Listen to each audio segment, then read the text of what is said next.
guys, so for my demonstrative speech, I'm going to be teaching you how to safely light your hand on fire.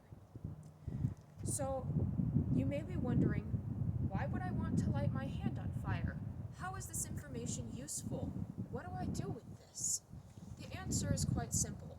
There is no real reason to wanting to light your hand on fire other than if you're bored, you're at a party and you want to make some people think you're weird, or if you just want to make people ask questions like, why would you light your hand on fire? Why is this useful? What do I do with this information?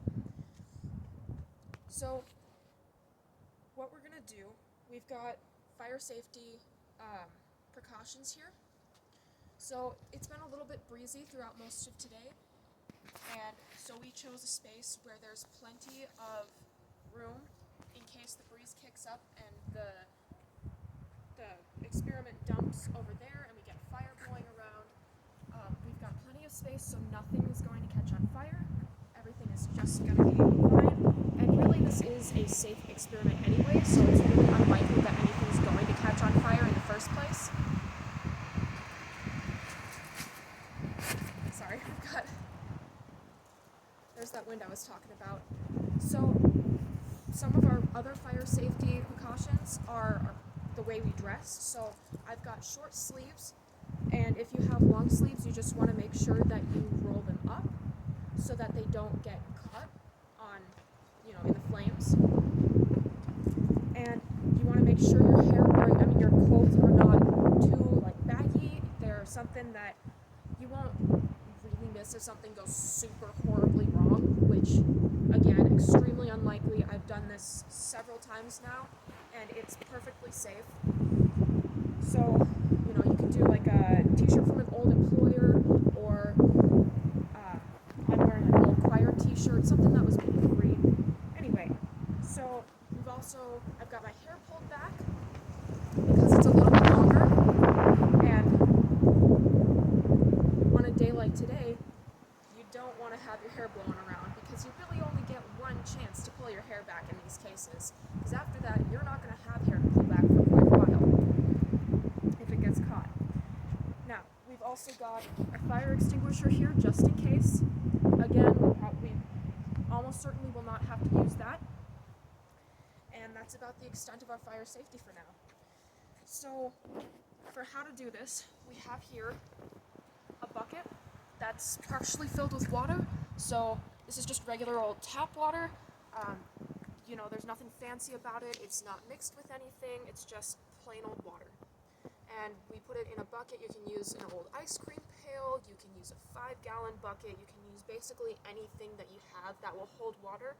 But you'll notice here that it's not filled up all the way. You definitely want to leave plenty of space in here because we're going to want our soap to have room to get suds. So there's no measured formula for this. The only thing is you just have to add some soap. So there's no measured amount, just add soap. And the more suds you get from your soap, the better. So we use dish soap because it gets better suds than hand soap. Now this soap doesn't get as many suds as some dish soaps. So, the suds start popping faster, and we start losing our, safety buffer faster. Now, we just want to make sure we have our hair all the way back. Now, we've got our butane fuel, which is my favorite part because this is the flammable substance. So, in this can, it's in liquid form, really, but once you spray it out, there's a little nozzle right here. That's where the gas comes out of. So it comes out as a gas rather than a liquid or an aerosol like Febreze or Axe or anything. So you just take the nozzle and you press it right up against the bottom of the bucket here. You can stick the whole can in. It's perfectly safe to do this. And you just let it go. There you go.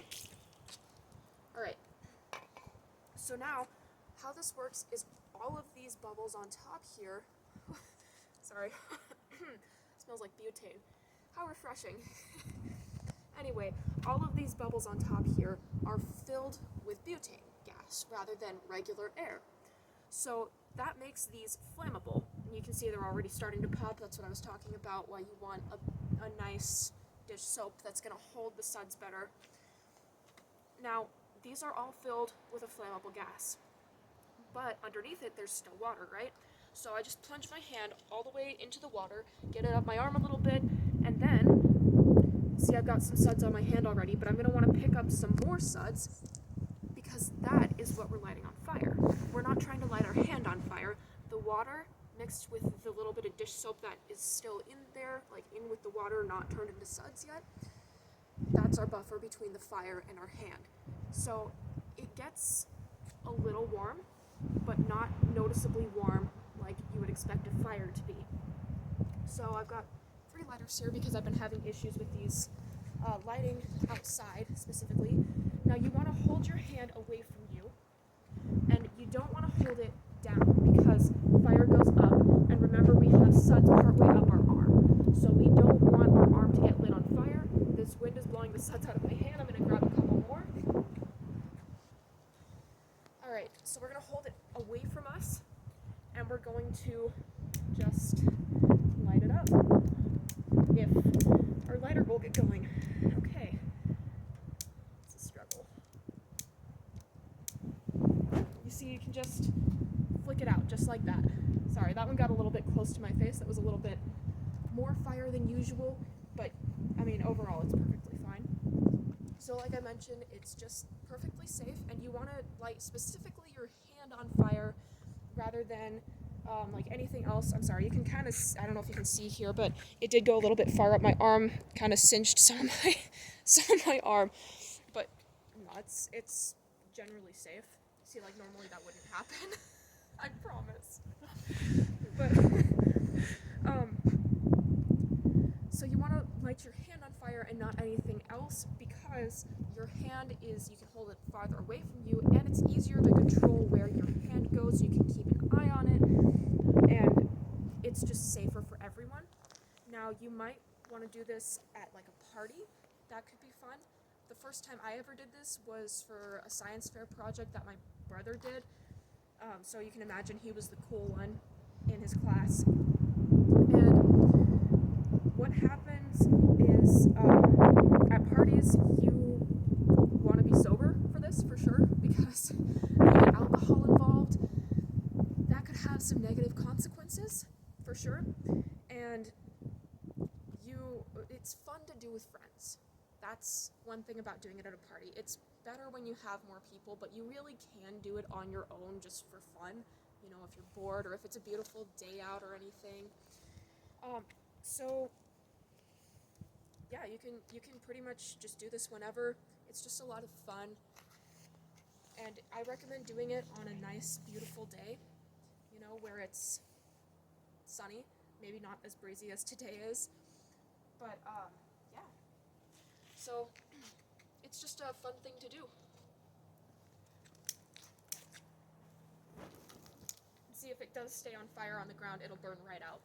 Thank you for watching.